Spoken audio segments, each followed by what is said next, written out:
Hello and welcome to another fun interview on BizWestMichigan. I am very excited today as we have Mike Jandernoa with us.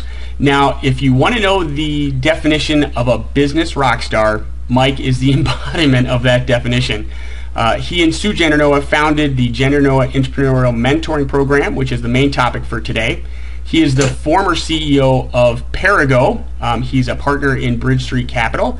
He's a former director with Steelcase and Fifth Third West Michigan, and he's also currently a director for the Grand Angels, as well as the director for the Open Life Science Fund. Now, pretty impressive, he also received the Spirit of Michigan Award in 2011, which goes to amazing entrepreneurs that are doing a lot for the community. And quite honestly, that's just scratching the surface on why I think Mike is a rock star. So on a personal note, he's a graduate of the University of West Michigan, and he still resides in West Michigan by choice. So without further ado, Mike, welcome to BizWestMichigan. Oh, well, Rob, great to be here. Look forward to the conversation today. Great. So, you know, there's a lot going on in the business community here in West Michigan, especially on the entrepreneurial front. You know, to get started, why don't you tell me a little bit about why you and Sue decided to start GEM, the Jandernoa Entrepreneurial Mentoring Program?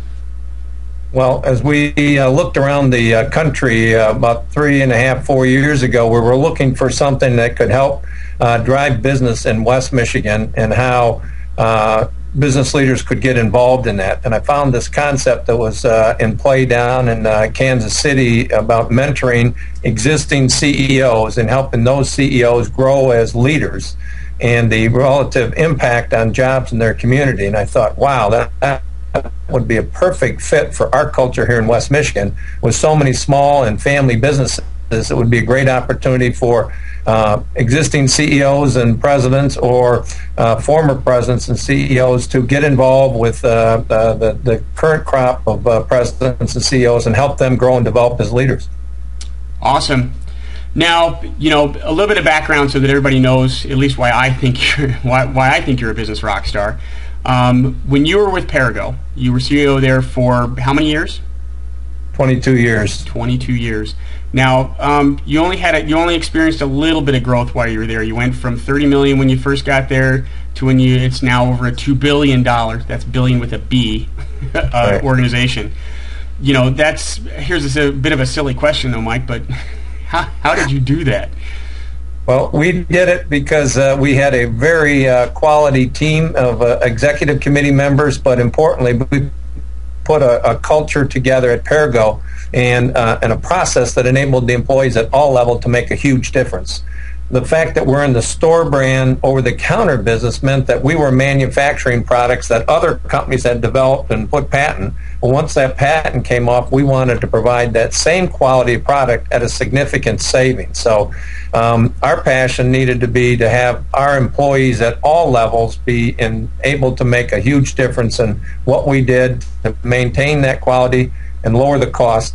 We focused on doing the high-quality products at a significant savings and doing it at the lowest cost possible so that we would differentiate ourselves in the marketplace.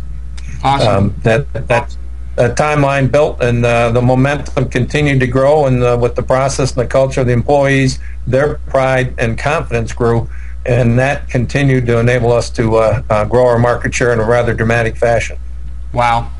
So, I mean, I guess, you know, it's kind of funny because as I've gotten to meet different people in the business world and when I was, you know, running the companies that I've run, you know, it's kind of funny. Everybody that I talk to that's really experienced tremendous growth or that has led a turnaround, you know, you summed it up really well, and that's, you know, empower your employees to help you make decisions because you can't do everything yourself.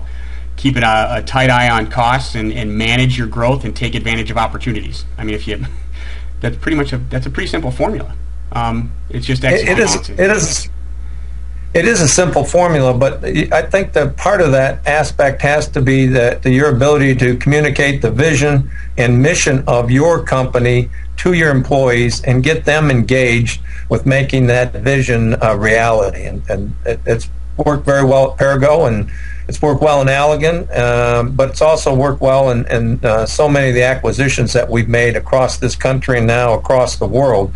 Right. If people understand the vision and can get excited about it, they're willing to make a big difference and make a real impact.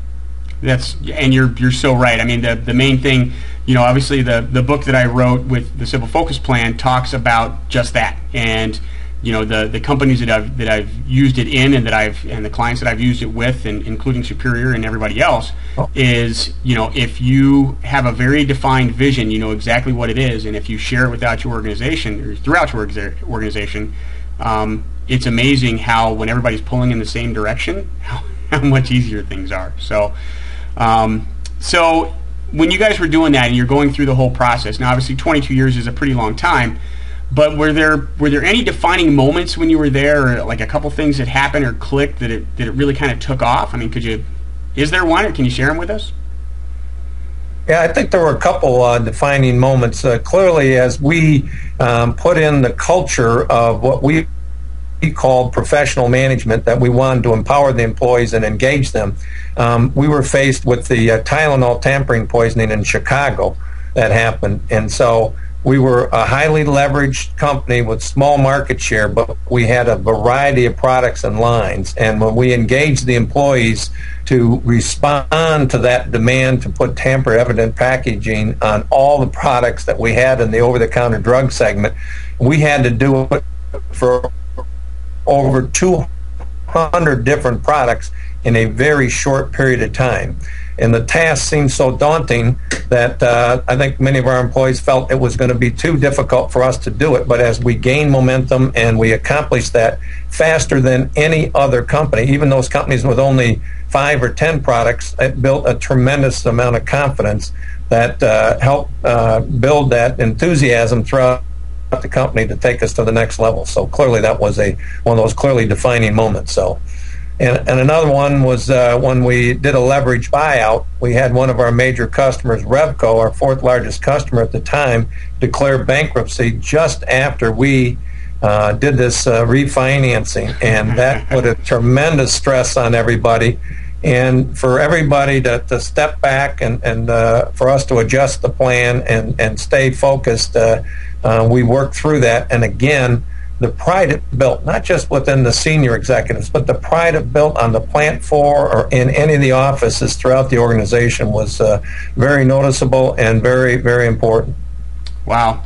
So, I guess the two things, were just focus and pride. I mean, I heard you said pride several times. So, it's funny because when you talk with employees, and whether you're on the shop floor or if you're in the executive suite or whatever, you can tell when people are genuinely proud of what they do. They're proud of the organization. I mean, nobody wants to work for a crappy company, right? But right. And I guess I never really thought about it from that standpoint before. But in the organizations that I've been involved with, when we've experienced tremendous growth or we've had just pretty what I'll consider quick success, it was when everybody's confidence was up and their pride was good, and you feel almost invincible, I guess. And I remember the Tylenol scare, and I just remember the crazy hype that was around that, and just the swirl of media was just was insane. And that was like one of the big sensations of media when kind of the media world kind of took off. I mean, I felt really bad for the makers of Tylenol. Obviously, they took a bit of a hit, but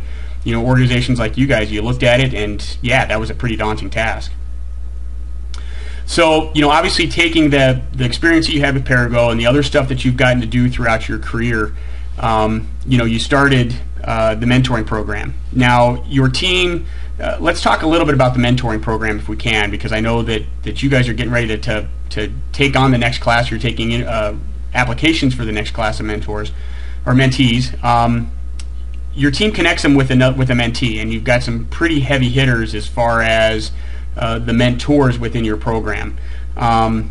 There's a pretty solid commitment on both sides. I mean, obviously it's not free, but it's not incredibly expensive. But share a little bit with me about how you guys pair them together and kind of what the expectations are for the mentees as well. Well, that, as you mentioned, that pairing the mentor and mentee is such a critical aspect of what we do in the Jandernoa mentoring program. And in that exercise, it's important that there's input from both the mentors and the mentees as to the individuals that they think they would fit well with and work well together. So that exercise, we do some preparatory work ahead of time, doing a psychological analysis and try to make sure that we understand how each one of us thinks, and then understanding that, sharing that information so that the mentees know the makeup of the mentors as well as their backgrounds.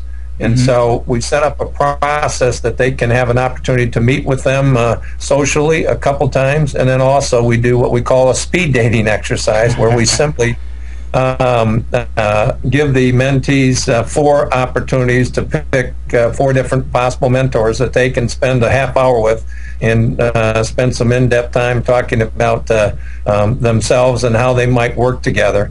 And that's a key factor in input, because the mentees rank the mentors as to who they think they would fit best with, and then the mentors rank the mentees that they met with, and then we get together as the board and make a decision and make those matches. And so far, in the first couple of years, they've gone very well.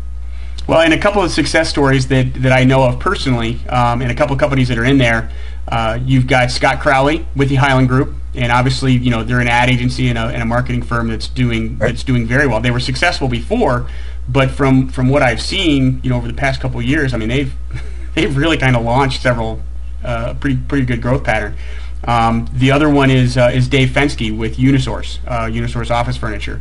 He grew pretty considerably, had some pretty good success, and then he spoke. That's kind of how you and I connected with Brandon was through Dave, and he just raves about. He's a pretty good advocate for GEM, so it's pretty fun.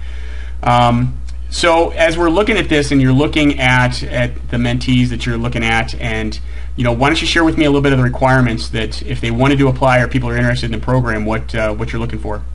Well, we're looking for individuals who are the president or CEO of their companies, and the companies need to be at least $1 million in size or up. We've got companies the size $30 million, and we take more, but they have to have enough size and volume. They need to have 3 years worth of experience in that role, leading their company, and they need to have at least 5 employees. We want to focus on enabling the president or CEO to grow and develop as a leader, to do that personally and for their business. Our objective is to help them grow their business in a significant way, adding jobs to their company and certainly adding jobs to West Michigan. So they have to be ready and engaged and willing to make a commitment to grow and get behind the energy of the mentor. And that's one of the main things when you and I had a chance to chat before the interview, and obviously as you talk about it and more I get to chat with you, you're pretty passionate about it. But one of the main reasons you want to do it and that you guys started it was the impact and the ability to grow jobs in the West Michigan economy. So I think that as we look at this and everything that's going on with I think that they're announcing the Start Garden concept with the through the DeVosses and those guys, and as that stuff's going on, I'm pretty excited to be in West Michigan in the business community here, and talking with you guys for everything that you've got going on with that. That's a pretty big deal, and I think that we're kind of unique from the standpoint of there really is this whole supportive feel to the business community here. So obviously GEM's a big part of that. And we think that collaborative approach to West Michigan as a community makes this mentoring program a perfect fit to tie into that willingness to work together. And by sharing each other's experiences and what we've learned, we can create better opportunities to grow in a significant fashion and reduce the risk at the same time, and it's that combination that's so exciting to me that I think will pay huge dividends in the long run, which is the important measure of what we're doing. Absolutely, and if people have watched several of the interviews that I've got on here, I'm gonna have to pull out of my wallet one of these days. But I've got a little fortune that I got at my favorite Chinese takeout place.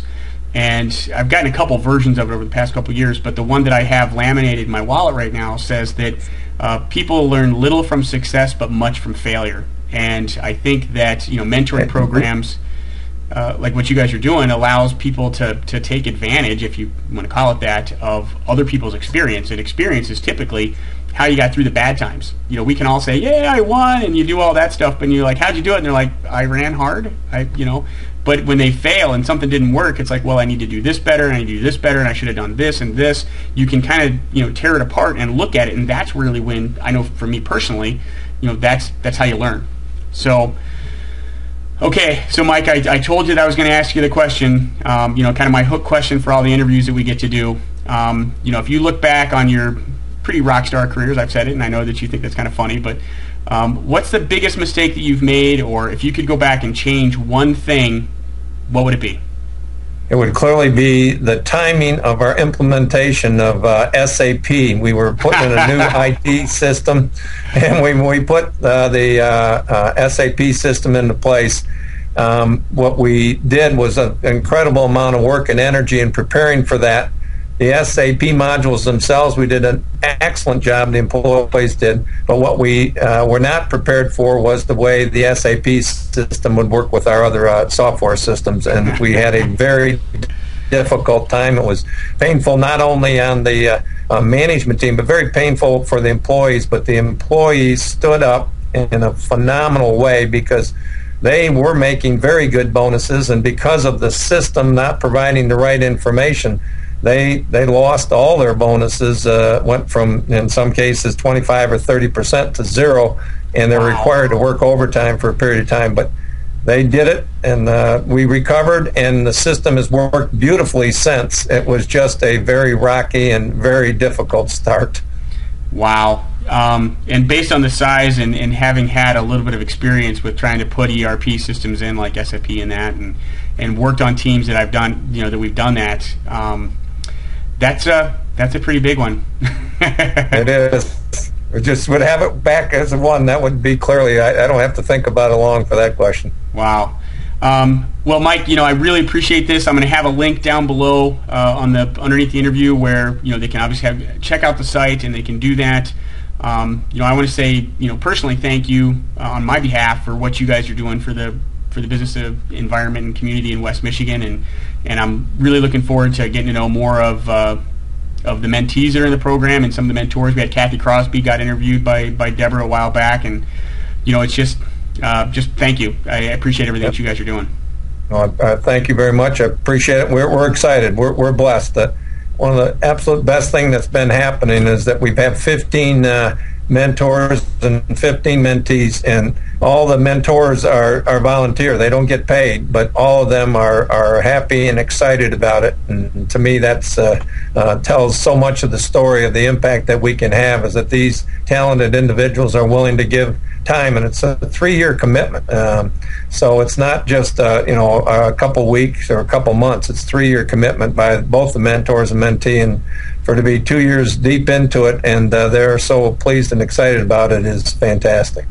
Well, and the other thing that we forgot to kind of throw out there is that, it is a 3-year commitment, and it's not all peaches and cream. Some of this stuff is, it's hard, especially from an accountability standpoint. I know that, as a leader, when you're the CEO or the senior executive for a company and you're up front, being accountable to somebody else or another group, it's not always easy. It is not, but that's the issue about the commitment to improve and to change.